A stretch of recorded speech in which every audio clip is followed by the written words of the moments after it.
I wouldn't compare it to any curriculum. Yeah. This is like life curriculum right there. Yeah. You smell the flowers, you eat the food, you talk to people, you hear the different accents, you learn where things come from. And that in itself is the curriculum. Hey everyone, this is Yvette Hampton. Welcome back to the Schoolhouse podcast. I'm back with my friend Maria Bagnuoli, and we are talking about road schooling today. We were talking about homeschooling in the Hispanic community on Monday and Wednesday. That was our topic, and that was really fun, just talking about what God's doing through the Bagnuoli family and through your transitioned ministry that you have, through the conferences that you're doing. It's so exciting. If you guys are in Miami, Florida, or anywhere near there, or if you want to fly to Miami, Florida in April, join them for their conference. It's going to be amazing. You guys, God is doing such big work right now in that community. And so if you're part of the Hispanic homeschool community or know someone who is, go to their website, transitioned.com. We'll put that link in the show notes and you guys can learn more about that. But today we're going to talk about road schooling, because the Bagnuoli family is also a road schooling family. And we, as you know, we were a road schooling family for quite some time. And so we're going to talk about the excitement of being on the road. But before we do, I want to say thank you to our sponsor, CTC Math. If you guys are looking for a great online math program, go to ctcmath.com and try them out for free, ctcmath.com. All right, Anna, let's talk about road schooling. And I love this, but I always want to kind of preface this by saying road schooling is not for everyone. Mm-hmm. And for those who want to road school, it doesn't cost a ton of money. I think people have this idea that it's like taking this big, crazy, fancy vacation all the time and you have to have tons and tons of money. We are not a family who has ever had a lot of money. And, you know, the Lord just provided for the travel that we did. And we are so grateful for the traveling that we were able to do. But we also realized in the process of traveling that this country really is not as big as we thought it once was. I remember living in California and thinking how far New York was. There was something about New York. Now, I had flown to New York, but the idea of driving to New York was always like, seemed so far out of reach. Like we could never drive all the way from California to New York. It looks very distant. And then as we've traveled, I've realized this country really isn't that big. I mean, it's big, but it's doable. Yes. And it's so beautiful. And it's such a privilege to be able to travel and just see God's amazing creation. And so tell us your story about how you came into road schooling. We have so many similarities. I mean, as we've talked, it's just incredible to see how our lives have paralleled each other. But tell us your story. How did you come to doing this crazy road schooling thing? It was always a desire of our heart. We are campers. So we camped for a long time, tent camping, almost like 8 years camping. Even with our little babies, we went camping. Yeah. So we were troopers. We had the always that love for nature and outdoors and kayaking and all of that. So, and you did this in Florida? Yes. With the bugs? Well, we know there's seasons. You camp during seasons, but we did make the mistake one time to go on the wrong date. And we couldn't stay for long. Like we stayed one night because of the bugs. So we learned our lesson.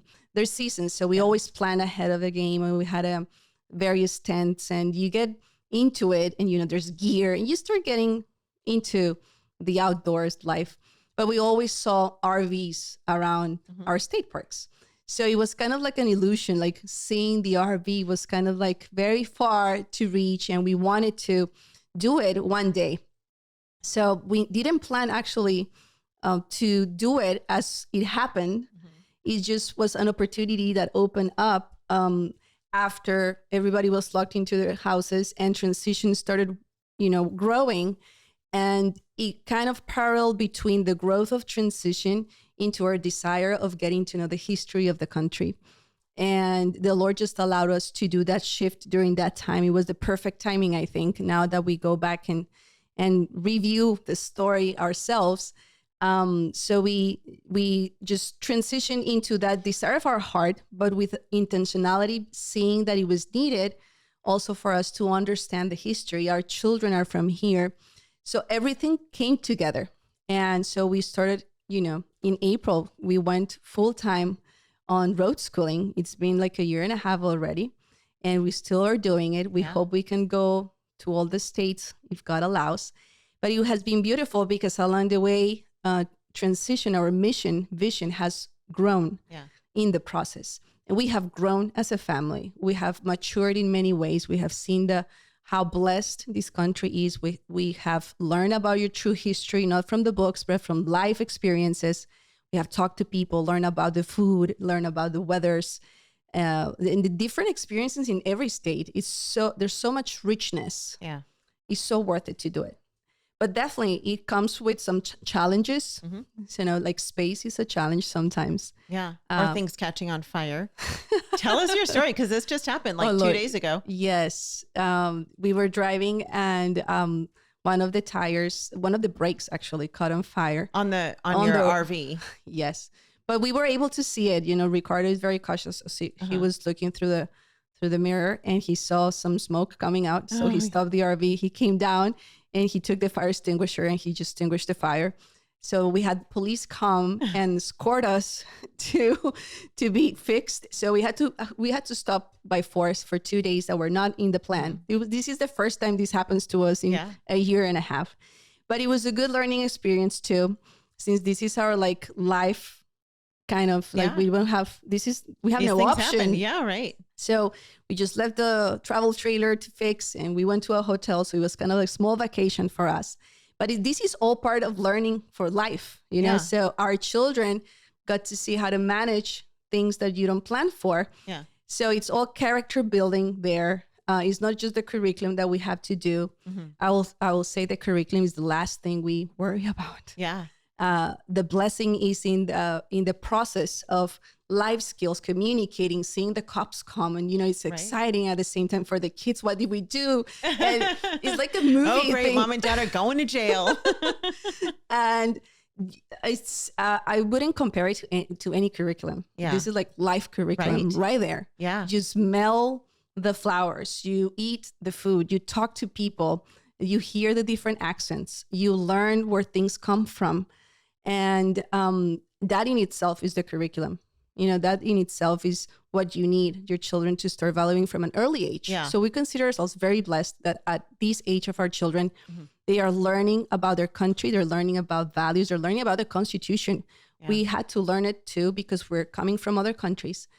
And so we are learning alongside with them and we are helping build that into them. And we're also transferring into our community as we start talking about homeschooling. Yeah. So everything came together. And what we do is we go back to Florida. We are Floridians still. Our office is in Florida. You have your home base. Yes.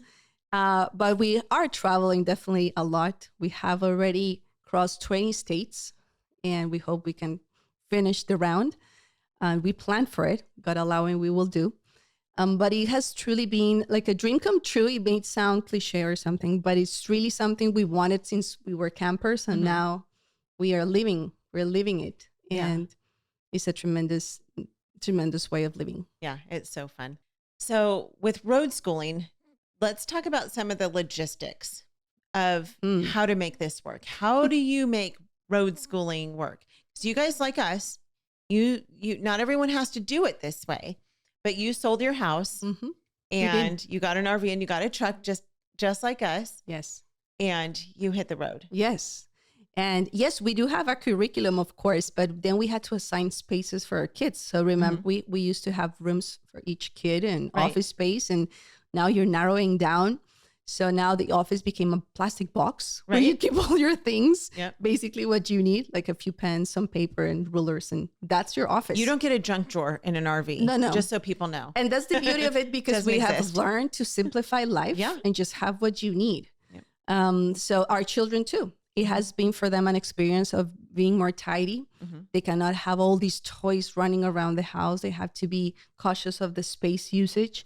So we do have a space for the books and the DVDs if we need to. We do.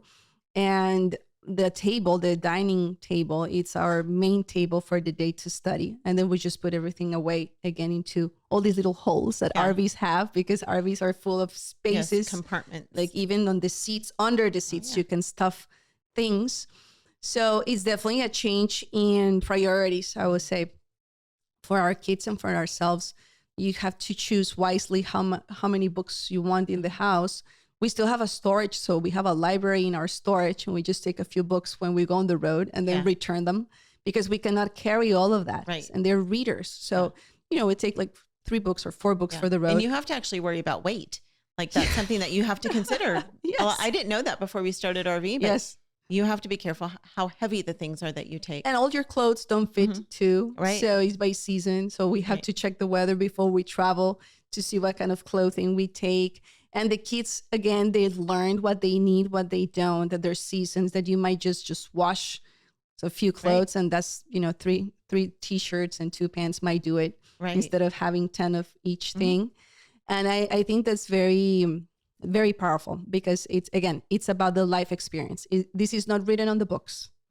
You see the RV and many people say, wow, what an exciting life. But the logistics, how you say, it's a different day by day thing that we have to consider. And for now, we are enjoying it. We love it. I think we are not going to be homeschooling this way for forever. Yeah. But we're enjoying it definitely, and taking one day at a time, taking the advantage of being at different locations, and just taking what we can physical. We do take a lot of pictures, and we do a lot of journaling, like to keep documentation of our trips. And hopefully, maybe in 40 years or so, if we have grandkids and great grandkids, they're going to read about these stories, because that's the power. That's kind of like a legacy too, that you are leaving for your family. Yeah. Yeah. We're breaking the mold. You're breaking the mold. Yes. That's what we do as homeschoolers. We break the mold. What do you think are some of the hardest things about road schooling? Well, we are a big family, and we don't have much. Wait a minute. Wait. Just stop right there, Anna. You only have 3 kids. That's enough. You're not a big family. We're 5. A big family, and they're growing. Is a typical homeschool family that has like 7 kids. Okay, well, that's a big family. Homeschooling families are a different animal. Okay, we are a big family. I'm just messing with you. 3 kids and growing. You are a big family for being in an RV. So I'll tell you the difficulties. Feeding food into the fridge, and I have a dog. Yeah. Keeping food. In the refrigerator is hard. Yeah. We have one inside the RV, and then a little one outside, like a cooler. But so we have to do constant groceries because we are 5. So, and there's no way to store. Yeah. You can't shop at Sam's Club or Costco. No. When you live in an RV. But we use the storage for that. So we do get some stuff from those big shopping centers, and then we just bring what we need on the road. But it's funny because, we were used to this big 2-door refrigerator where you can do 15-day grocery shopping. And now it's like a weekly shopping, and then you have to go back. There's freezers that they sell, but again, they take space. So you have to choose between space or food. So we just chose. That's a hard part. Yeah. Keeping food constantly going. One of the hardest things. Let me think. What do you think? What do you have in there? Because ours was definitely space. Yours is a little bit bigger than ours was, because you have 2 slide outs. We had only 1. And so just space was so tight. Our kitchen was so small, and it just seemed, I always felt a little bit claustrophobic. Okay. And it was just, I don't know. I just felt like I couldn't move, like there wasn't room to move. But we had a fairly small RV for what we were doing, for living in it full time. Right. And so we have high ceilings. So ours doesn't feel like that tight. Okay. Yeah. Ours did not have high ceilings. So definitely there's much less space than a house. But if you learn how to manage it, we have a piano. Did you know that? What? Yes, we have a piano in our RV. Yep. Does it hang from the ceiling? A full size. No, believe it or not, our kids have 4 bunk beds. So we removed one out. Oh, yes. Because we only have 3. Yeah. And that gave us closet space. Yeah. So we have drawers, and then on top of those drawers, you can put the piano. Oh, that's awesome. So that's fun. They keep their piano lessons on the road. Yeah. We have a guitar. We have a trumpet. Oh, we have a and a dog. I can't get over this. We have a full orchestra there. So you can manage. Definitely. You just need to be wise where to put. We don't have a lot of shoes. We cannot keep a lot of shoes. And we're 5. You don't need a lot of shoes. Yeah, but it's hard. Again, we're 5. So at least tennis shoes. We had a shoe box, and it was stinky because it was an ottoman that had a lid that opened up. And so that's where all of our shoes went. And so just as long as it stayed closed, it was fine. But when you opened it up, it was, our whole family's all of our shoes basically lived in that box. And so it did not smell. We had to narrow it down to 2 pairs per kid. That's it, basically. Yeah. And some flip-flops if you need that for the bathroom or the pool. Yeah. So again, you give up some things for others. Yeah. So, and there's no comparison to the value. You know what one of my most annoying things is that when you live in an RV, at least this was the case with ours, and I know we talked a little bit about this with yours, is whenever somebody moves or rocks, the whole thing rocks. And so, Ricardo was saying that. Yeah. Mm-hmm. So, you're sleeping in the middle of the night, someone gets up to use the restroom and the whole camper shakes. Yeah. Please stop walking. We feel the stomping on the floor. It doesn't, in our case, it doesn't wobble too much, but you can definitely hear the people that are coming off the bunk bed and jumping and coming to the bathroom. Yeah. So you have to give up on that. Yeah. Yeah. But there are so many other benefits. So we'll take a quick break. We'll be right back. What we do at IEW is break through the noise of the grammar and the writing prompts, and we say, this is what you do, step by step. And I've witnessed it over and over again, both watching Andrew teach and hearing from parents, this is the best writing program. We've made it so easy and made it really affordable. So any mom can teach writing to their children using our course, and we guarantee it. To try 3 weeks of free lessons, visit IEW.com.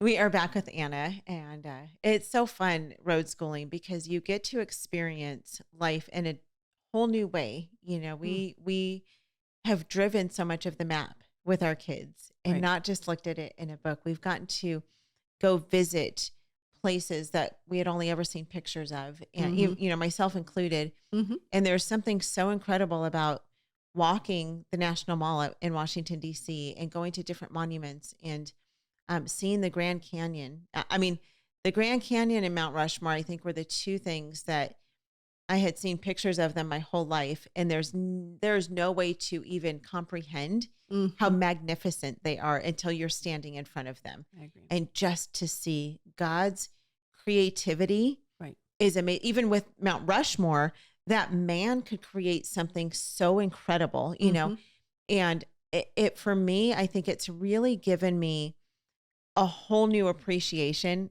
for God as our creator. Right. You read about him as creator in the Bible, but once you go out, and this is just in our country. I'm not even talking about outside of our country. I'm talking about just America. And God was so gracious to allow us to enjoy the awesomeness of what he designed. Yes. And I just think of how much fun he must have had, and how everywhere you go, the flowers are different. The animals are different. The grass is different. Mm-hmm. The soil is color different. Of the soil. Yes. The beaches are different, from West Coast to East Coast, the beaches are different. Everything is so different. And it's amazing to get to experience that with your kids. And so, I encourage parents, if you, again, don't think that it is so far out of reach that it's something you can't ever do. It might take some planning for a few years, and plan a trip across the country. If it takes 5 years for your family to save up to do this, it'll be worth it. Save up for 5 years and drive from coast to coast or from wherever you live to somewhere that seems far out of reach. Mm-hmm. And just enjoy the road along the way. Enjoy the memories that you build. There's so much value in memories. Memories are of tremendous value, especially during these times for our kids. Yeah. And these really stay in their minds. Right. Like we went to the Founding Fathers Monument. Uh-huh. Did you? We did. Okay. Wow. And we've not been there yet. It was tremendous. That's because amazing. We have read about it. We heard some documentaries by Kirk Cameron, Monumental. Yeah. That's how we started learning about the history of the country. Yes. That's really what fired up that spark in our house. So what we have been reading and watching on TV, being at the monument and being there and seeing it creates such an impact that you cannot erase it. It's almost like what video games do to you. Yeah, right. It goes straight into your subconscious and it's stick there. Right. The music too. Mm-hmm. Like every state you go, we try to engage with the culture of the state. Yeah. So we go and try to foods from the location. We listen to music. Yeah. And those are the things it's very hard to just recreate at home. Yeah. if you can physically go with your children. And again, you just said it's not that expensive if you budget for it. If you use envelopes and you just chip in and you don't go maybe to the fancy restaurants, but you just spend the money wisely, you can do this. And it's part of education. Yeah. It's a curriculum in itself. Yeah. Mm-hmm. And you don't have to have an RV to road school. Actually, interestingly, we actually traveled we lived in our RV for 2.5 years, but the majority of the time that we traveled by car. Okay. I don't know if most people don't know that, but we actually traveled by car. And the reason we did that was because we lived in the RV and we had it situated and it was because we worked and homeschooled and stuff. It was just a big hassle to have to tie everything down and put everything away and move everything. We just felt like it was kind of a pain. And then because we were paying for a campground that we still had to pay for, or else we would lose our spot, we just thought, you know what, it's cheaper to just drive by car and find friends or family to stay with. And so we actually made a lot of friends staying with new people along the way. So one of the resources that I actually want to tell people about, I don't know if you're familiar with this, is A Candle in the Window. Are you familiar with this? Oh my goodness. Okay. So this was started by a Christian homeschool family, and it's a hospitality network, and it's amazing. So I'll put the link in the show notes because I don't remember exactly what the website is, but it's a hospitality network. And so I want to say it's very affordable. It's like $30 a year or $40 a year, something like that. And you have to apply to be in it, but it's pretty much, it's all Christian families. You have to be a Christian family. You don't have to be a homeschool family, but you do have to be a Christian family because they even ask, what church you're affiliated with and things like that. And once you're in the network, it's just kind of a hospitality swap.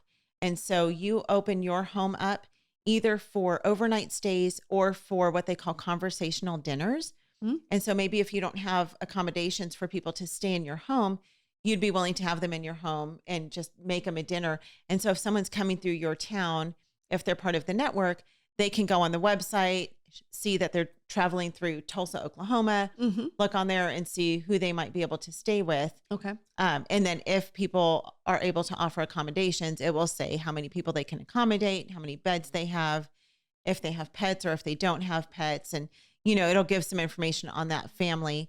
And so you can contact that family through the network and say, hey, we're coming to your town. And so we've done this twice now, actually. And it's been really neat to get to stay with different people who are in the network and who just want to be part of the body of Christ. And really, the Bible talks a lot about hospitality. Yes. And so it really is the body of Christ working together, but you don't pay to stay in these people's homes and you get to make friends. And so it's really an incredible way to be able to travel. And so I heard of one lady, I think she wrote a book, and I don't know what the name of the book is, but a lady who traveled with her kids literally like around the country, staying in people's homes who were part of A Candle in the Window network. And so you can do it. Yeah. So you can do it and you can find ways to make it very inexpensive. The other thing that I was going to talk about, and you and I talked about this today, and you did not know about this, I was so surprised, is the National Park Pass for 4th grade students. So if you have a child who's a 4th grader, or I guess if they're 9 or 10 years old, but in that 4th grade age range, they can get a free pass to go to any national park in the country. Doesn't cost anything. They get in for free, and they get their entire family in for free with them. Because some national parks cost a lot of money to get into. Some of them, the bigger ones, it could cost, $25 just to get in. And so with this 4th grade National Park Pass, your whole family gets in for free. So if you have a child who's in 4th grade-ish area, then you can apply for that online. And you just reminded me too, when you do boondocking, for people that don't know what boondocking is, there's places, restaurants, wineries, museums, churches.